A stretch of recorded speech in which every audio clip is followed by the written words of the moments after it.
Shalom, saudara yang kasih dalam Tuhan Yesus Kristus. Sudah beberapa kali saya menyaksikan bahwa saya adalah orang Kristen sejak lahir. Mengapa demikian? Karena kedua orang tua saya adalah orang Kristen. Saudara, tapi sungguh pun demikian, saya baru mulai sungguh-sungguh mengenal Tuhan ketika saya membaca buku yang ditulis oleh Pendeta Billy Graham yang berjudul Damai dengan Allah. Di dalam buku tersebut, Pendeta Billy Graham menuliskan bahwa setiap orang Kristen harus mempunyai saat teduh setiap hari. Menyediakan waktu setiap hari untuk menyendiri dengan Tuhan. Di mana kita berdoa, memuji menyembah Tuhan, lalu membaca Alkitab, merenungkannya, menyimpan dalam hati. Dan yang terpenting, melakukan apa yang kita baca tersebut di dalam hidup kita sehari-hari. Saudara, sejak 40 tahun yang lalu, hal tersebut saya lakukan. Dan luar biasa, hidup kerohanian saya yang tadinya jatuh bangun, mulai stabil, bahkan makin menanjak. Sampai akhirnya saya melepaskan pekerjaan sekuler saya untuk menjadi pendeta sepenuh waktu. Saudara, saya mulai mengalami bahwa Allah yang kita sembah adalah Allah yang hidup. Dia bukan Allah yang mati, dia bukan sekedar dongeng. Tapi dia Allah yang bisa berinteraksi dengan kita. Saudara, kita bisa mendengar suara Tuhan. Waktu kita berdoa, tiba-tiba ada suatu pemikiran yang timbul tiba-tiba. Atau melalui pembacaan Alkitab, kita bisa mendengar suara Tuhan. Atau melalui berbagai macam peristiwa yang kita alami dalam hidup ini. Melalui perkataan orang lain, kadang-kadang kita juga bisa mendengar suara Tuhan. Bahkan saya pernah mendengar suara Tuhan yang audible, yang kedengaran, tapi itu hanya satu kali seumur hidup saya. Saudara, Tuhan menjadi begitu nyata dalam kehidupan saya. Saya mulai mengalami hadiratnya, penyertaannya, perlindungannya, pertolongannya, berkat-berkatnya, dan mujizat-mujizatnya. Saudara, saya berdoa dan berharap agar kita semua anak-anak Tuhan, terutama saudara yang mendengarkan khotbah ini. Mungkin saya sudah menyampaikannya berkali-kali. Tapi kerinduan saya supaya semua saudara, anak-anak Tuhan, boleh sungguh-sungguh mengenal siapa Tuhan yang kita sembah itu. Dan mengalaminya dalam kehidupan kita sehari-hari. Saudara, ketika saya sudah membaca Alkitab berkali-kali, dengan pertolongan Roh Kudus, maka saya mulai menemukan adanya satu benang merah yang terbentang di seluruh Alkitab. Dari kitab pertama, kitab Kejadian, sampai kitab yang terakhir, kitab Wahyu. Dari pasal pertama Alkitab, kitab Kejadian, sampai pada pasal terakhir dari kitab Wahyu. Di sana ada satu benang merah yang menunjukkan tentang rencana agung Allah ketika Allah menciptakan kita manusia. Saudara, dalam Kejadian pasal 1 ayat 26, di sana dituliskan, berfirmanlah Allah, baiklah kita menjadikan manusia menurut gambar dan rupa kita, supaya mereka berkuasa atas ikan-ikan di laut, burung-burung di udara, atas ternak, dan atas seluruh bumi, serta atas semua binatang melata yang merayap di bumi. Jadi dari awal Alkitab, dari pasal pertama dari Alkitab, di sana sudah sangat jelas ditunjukkan rencana agung Allah untuk menjadikan manusia, untuk menjadi serupa dan segambar dengan Dia, menjadi seperti Dia, supaya pada akhirnya manusia boleh memerintah atas seluruh bumi, atas seluruh ciptaan Allah. Saudara yang kekasih, bahkan dalam salah satu ayat dalam Alkitab disebutkan bahwa sekarang kedudukan kita sedikit lebih rendah daripada para malaikat. Tapi kelak, di dalam kekekalan, kita akan memerintah malaikat. Karena kita adalah manusia, adalah ciptaan Allah yang tertinggi, yang paling mulia. Hal itu ditegaskan lagi oleh Daud di dalam Mazmurnya. Mazmur pasal 8, ayat 4 sampai ayat 7. Yang judul perikopnya, manusia hina sebagai makhluk mulia. Jika aku melihat langitmu, buatan jarimu, bulan dan bintang-bintang yang kau tempatkan. Apakah manusia sehingga kau mengingatnya? Apakah anak manusia sehingga kau mengindahkannya? Namun kau telah membuatnya hampir sama seperti Allah, telah memahkotainya dengan kemuliaan dan hormat. Engkau membuat dia berkuasa atas buatan tanganmu. Segala-galanya telah kau letakkan di bawah kakinya. Saudara, di sini Daud menuliskan dengan ilham dari Roh Kudus.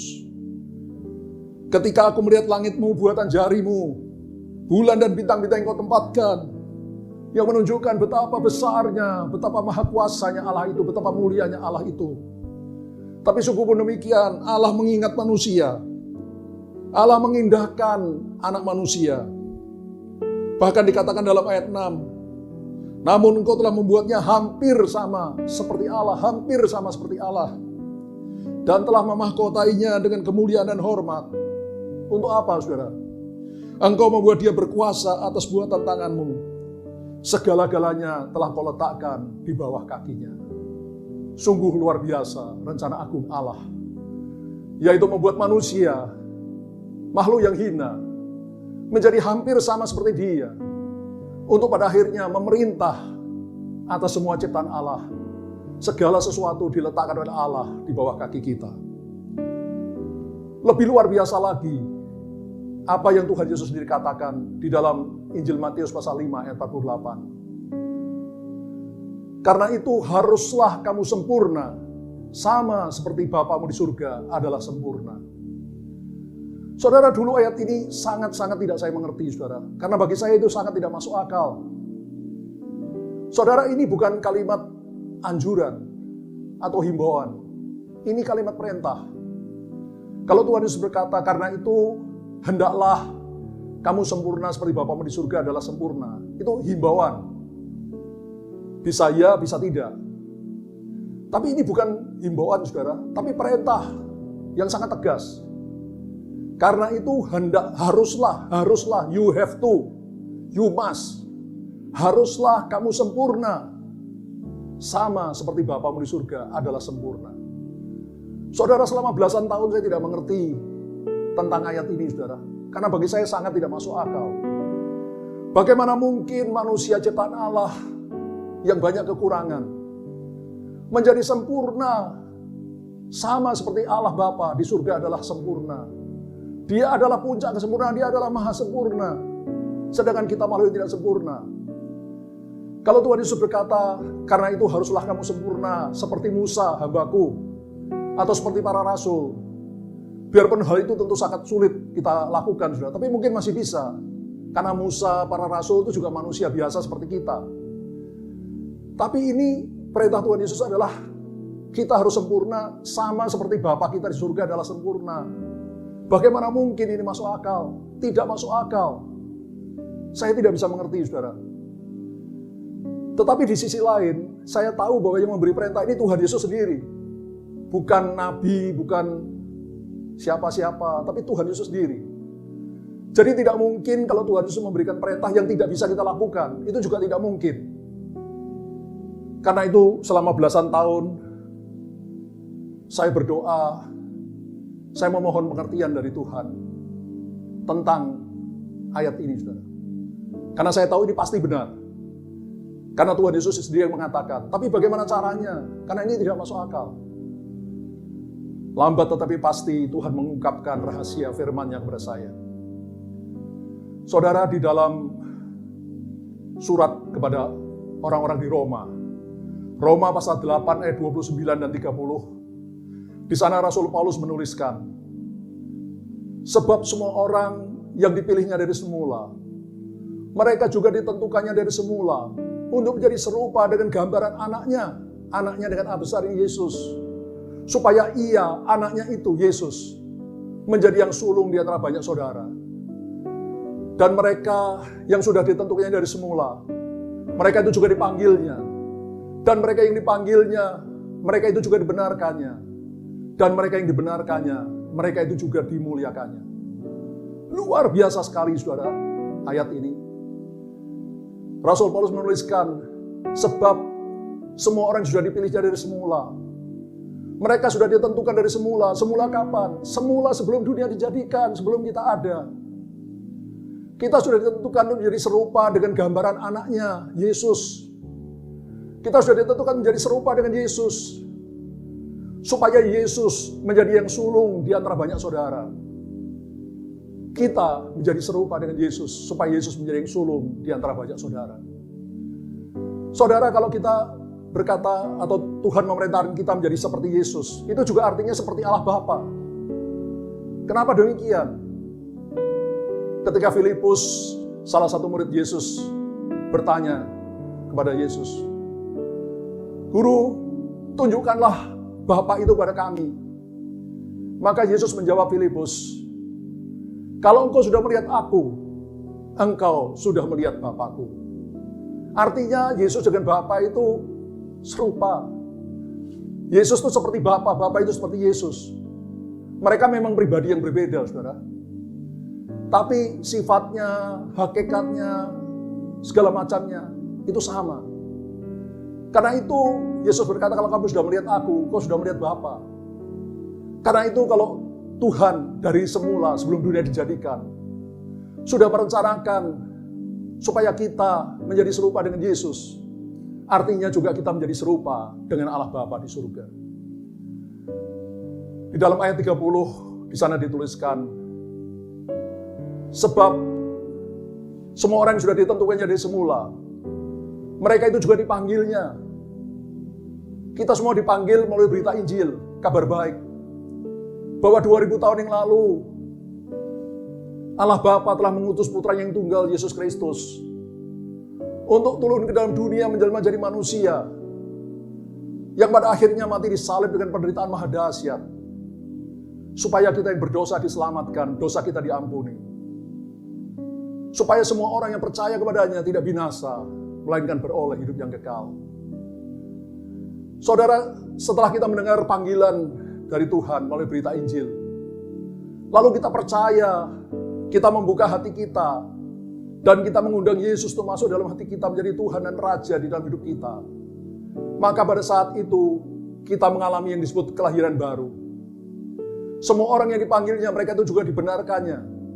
Pada saat kita menerima Yesus sebagai Tuhan Juru Selamat, kita dibenarkan, artinya dianggap benar. Dosa kita diampuni, dosa kita dihapuskan. Nama kita tercatat dalam kitab kehidupan di surga.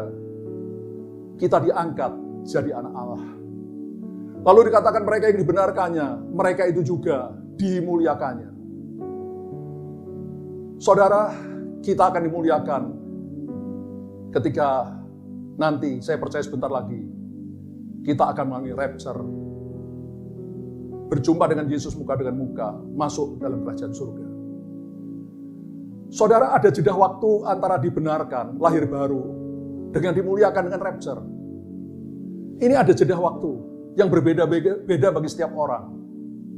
Ada yang jeda waktunya singkat, ada yang jeda waktunya bertahun-tahun atau berpuluh-puluh tahun. Saudara, dalam masa kita dibenarkan sampai kita dimuliakan, di dalam masa itulah kita diproses oleh Tuhan untuk menjadi makin kudus dan makin kudus dan makin kudus. Saudara, kita diproses ketika kita makin mengenal Tuhan melalui saat teduh tiap hari dan melakukan perintah Tuhan, firman Tuhan setiap hari. Dengan dipimpin oleh Roh Kudus, kita berjalan setiap hari, kita melakukan perbuatan-perbuatan yang benar sesuai dengan perintah Tuhan dalam Alkitab dan sesuai dengan kehendak Allah. Saudara, di dalam masa antara kelahiran baru sampai kita rapture, mari kita semua mempergunakan masa itu yang ada pada kita saat ini untuk makin kudus, makin melakukan kehendak Tuhan di dalam kehidupan kita, perbuatan-perbuatan benar sesuai dengan kehendak Tuhan. Saudara yang kekasih, bagaimana proses pemuliaan itu? Supaya lebih jelas, mari kita baca firman Tuhan di dalam 1 Korintus pasal 15, ayat 51 sampai 56. Saya sudah sampaikan ini beberapa kali, tapi perlu saya ulang-ulang supaya makin jelas dan makin jelas. 1 Korintus 15 ayat 51 sampai 56. Sesungguhnya aku menyatakan padamu suatu rahasia.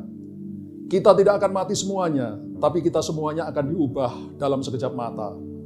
Pada waktu bunyi nafiri yang terakhir, sebab nafiri akan berbunyi dan orang-orang mati akan dibangkitkan dalam keadaan yang tidak dapat binasa. Dan kita semuanya akan diubah. Karena yang dapat binasa itu harus mengenakan yang tidak dapat binasa. Dan yang dapat mati itu harus mengenakan yang tidak dapat mati. Dan sesudah yang dapat binasa itu mengenakan yang tidak dapat binasa. Dan yang dapat mati itu mengenakan yang tidak dapat mati. Maka akan genaplah firman Tuhan yang tertulis. Maut telah ditelan dalam kemenangan. Hai maut, di manakah kemenanganmu? Hai maut, di manakah sengatmu? Sengat maut ialah dosa, dan kuasa dosa ialah hukum Taurat. Saudara, Alkitab dengan jelas mengajarkan. Di dalam ayat lain dituliskan, pada waktu tanda diberi, pada waktu penghulu malaikat berseru dan sangkakala berbunyi, maka Tuhan sendiri akan turun dari surga di awan-awan yang permai. Lalu yang mati dalam Kristus akan lebih dahulu bangkit, mengenakan tubuh kemuliaan. Lalu kita yang masih hidup akan diubah dengan tubuh kemuliaan. Saudara, dan pada waktu itu, dikatakan dalam ayat ini, dan sesudah yang dapat binasa itu mengenakan yang tidak dapat binasa, yang dapat mati itu mengenakan yang tidak dapat mati, maka akan genaplah firman Tuhan yang tertulis, maut telah ditelan dalam kemenangan. Saudara, sesudah tubuh kita, tubuh darah daging yang bisa mati ini, mengenakan tubuh kemuliaan, seperti tubuhnya Tuhan Yesus ketika bangkit dari antara orang mati, tubuh yang tidak bisa binasa lagi, maka pada waktu itu genaplah firman Tuhan yang tertulis, maut telah ditelan dalam kemenangan. Saudara, jadi sekali lagi saya ulangi, kita akan mengalami kemuliaan itu dimulai ketika tubuh darah dan daging ini yang bisa mati ini mengenakan tubuh kemuliaan yang tidak bisa mati. Sepertinya tubuh Tuhan Yesus ketika bangkit dari antara orang mati. Pada saat itu genaplah firman Tuhan yang tertulis, maut telah ditelan dalam kemenangan.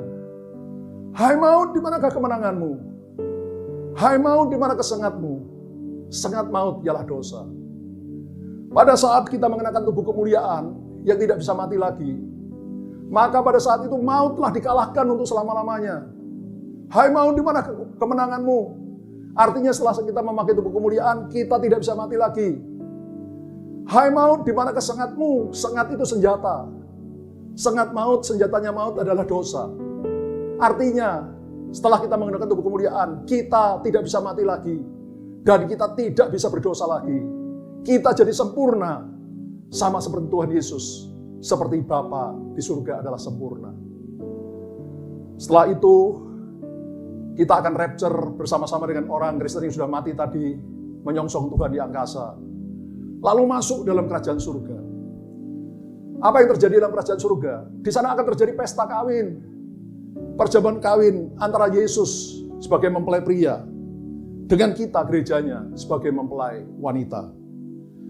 Dituliskan di dalam Wahyu pasal 19 ayat 6 sampai ayat 8. Judul perikopnya perjamuan kawin anak domba. Lalu aku mendengar seperti suara himpunan besar orang banyak, seperti desau air bah dan seperti deru guruh yang hebat katanya. Haleluya, karena Tuhan Allah kita yang Maha Kuasa telah menjadi Raja. Marilah kita bersuka cita dan bersorak-sorai dan memuliakan Dia, karena hari perkawinan anak domba telah tiba dan pengantinnya telah siap sedia. Dan kepadanya dikaruniakan supaya memakai kain lenan halus yang berkilau-kilauan dan yang putih bersih. Lenan halus itu adalah perbuatan yang benar dari orang-orang kudus. Jadi saudara, setelah Tuhan Yesus datang di awan-awan yang permai, lalu yang mati dalam Kristus akan lebih dahulu bangkit, mengenakan tubuh kemuliaan, lalu kita yang masih hidup diubah dengan tubuh kemuliaan. Lalu bersama-sama dengan yang sudah mati dalam Kristus tadi kita rapture menyongsong Tuhan di angkasa, lalu masuk dalam kerajaan surga. Di dalam kerajaan surga terjadi pesta perjamuan kawin antara Yesus sebagai anak domba Allah dengan kita, gereja Tuhan, sebagai mempelai wanita. Saudara, di sini ada sesuatu yang menarik, dikatakan dalam ayat 8, dan kepadanya, kepada mempelai wanita itu, dikaruniakan supaya memakai kain lenan halus yang berkilau-kilauan dan yang putih bersih. Lenan halus itu adalah perbuatan-perbuatan yang benar dari orang-orang kudus.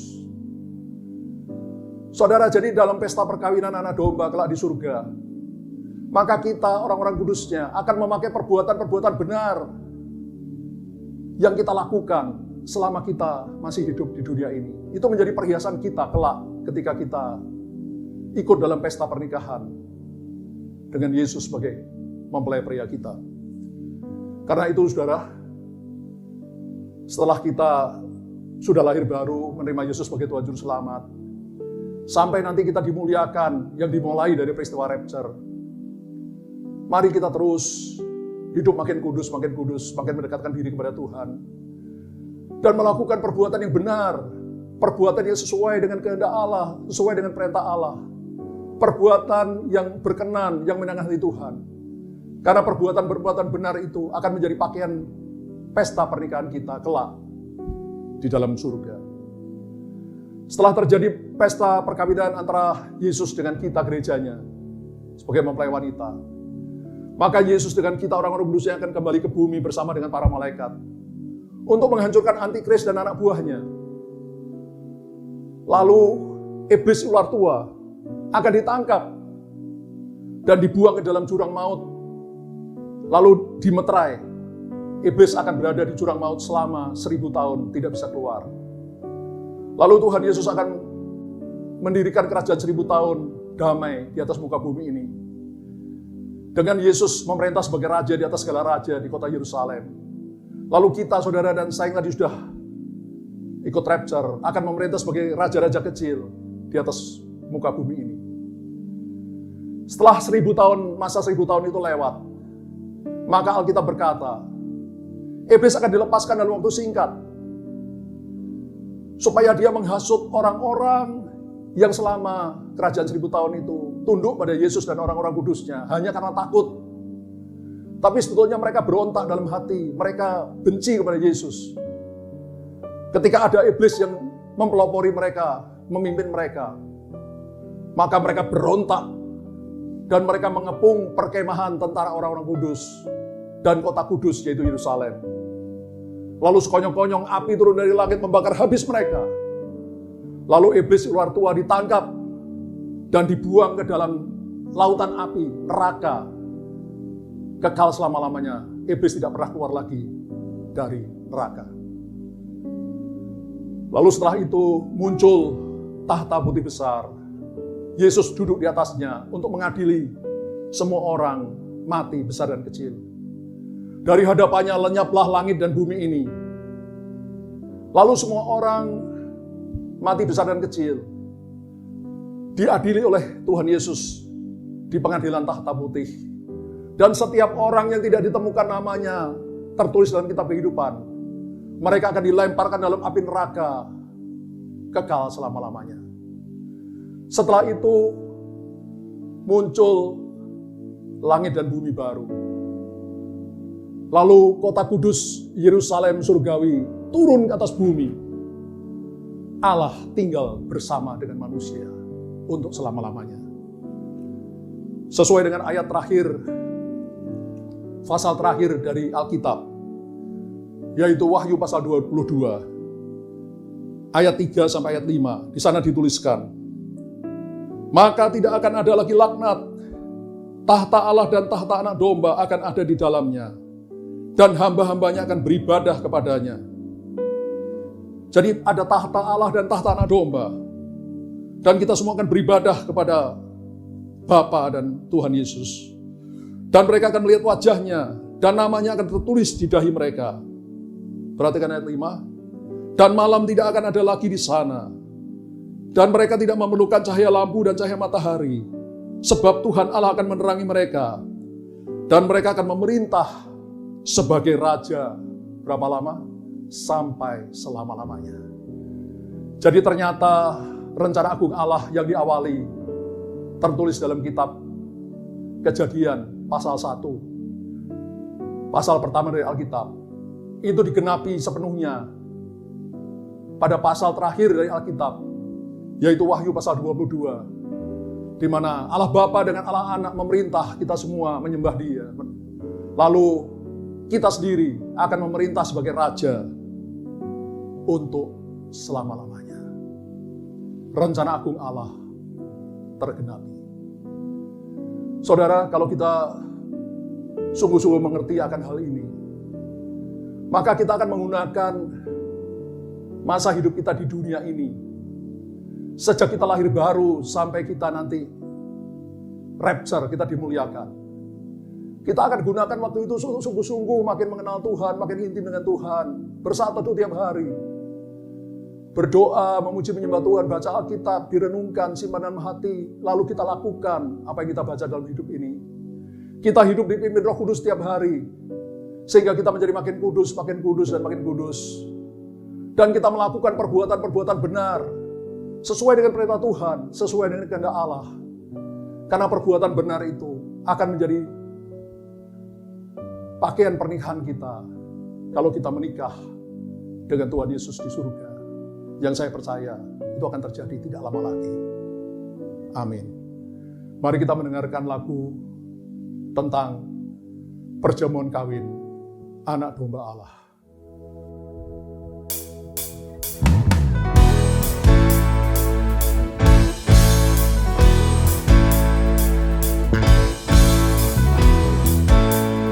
Bersukacitalah di dalam Tuhan.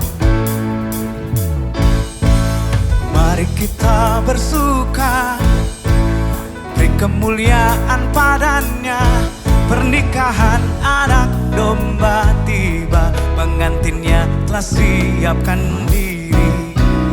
Mari kita bersuka, beri kemuliaan padanya.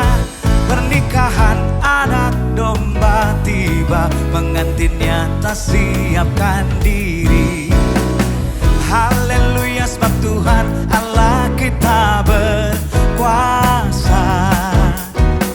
Haleluya, sebab Tuhan Allah kita berkuasa. Haleluya, sebab Tuhan Allah kita berkuasa.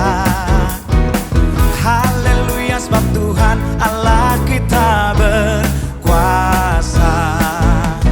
Mari kita bersuka, beri kemuliaan padanya.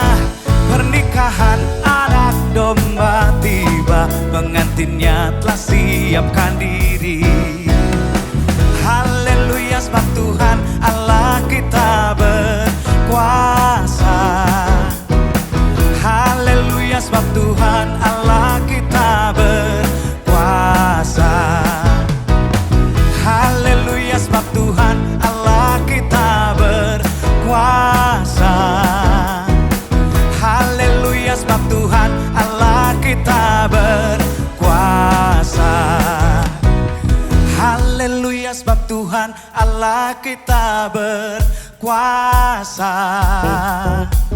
Haleluya, sebab Tuhan Allah kita berkuasa. Haleluya, sebab Tuhan Allah kita berkuasa. Haleluya, sebab Tuhan Allah kita berkuasa. Haleluya, sebab Tuhan Allah kita berkuasa. Haleluya, sebab Tuhan Allah